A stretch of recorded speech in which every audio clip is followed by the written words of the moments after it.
Details చూస్తే కాంగ్రెస్ బీఆర్ఎస్లపై కేంద్ర హోంశాఖ సహాయ మంత్రి బండి సంజయ్ తీవ్ర విమర్శలు చేశారు.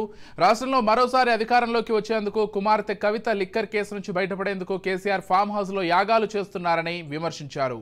ఇప్పటికే తెలంగాణ ప్రజలు కేసీఆర్ ఫ్యామిలీకి నో ఎంట్రీ బోర్డు పెట్టారని, ఆ విషయం వారికి అర్థం కావడం లేదని ఎద్దేవా చేశారు. భరోసా మీద గాని, రుణమాఫీ మీద గాని, ఇవాళ బోనస్ విషయంలో గాని ఇలా ఎక్కడ కూడా కాంగ్రెస్ పార్టీ 2,500 రూపాయలు మహిళలకు ఇస్తున్నారు, తులం బంగారం ఇస్తున్నారు, స్కూటీలు ఇస్తున్నారు. ఈ అన్ని దృష్టి మళ్లించడానికి హైడ్రా స్టార్ట్ చేశారు. హైడ్రా పెద్దోళ్ళని కొట్టడానికి మేము వ్యతిరేకం కానే కాదు, కానీ పేదోళ్ళకు కొట్టే ముందు ఆలోచన. టీవీ చూస్తుంటే ఏడుస్తారు ఒక్కొక్కరు వచ్చి పేదోళ్ళు. కిరాయికున్నోని కనీసం నోటీస్ ఇవ్వకుండా కిరాయికున్నోళ్ళను, కిరాయికి ఏం చెప్పనా, ఇక కిరాయికున్నోళ్ళు పర్మిషన్ ఉందా, ఇది హైడ్రాలు వస్తుందా, ఇది చెరువులు ఉన్నదా, ఇది నిషేధ ప్రాంతంలో కట్టినా కిరాయి తీసుకుంటాడా? కిరాయాలు అరే నువ్వు ఓనర్ కొట్టు, ఎవరితో పైసలు కొట్టు, ఎవరిద్దరు పెద్దలు మొత్తం వద్దాం ఏమన్నా.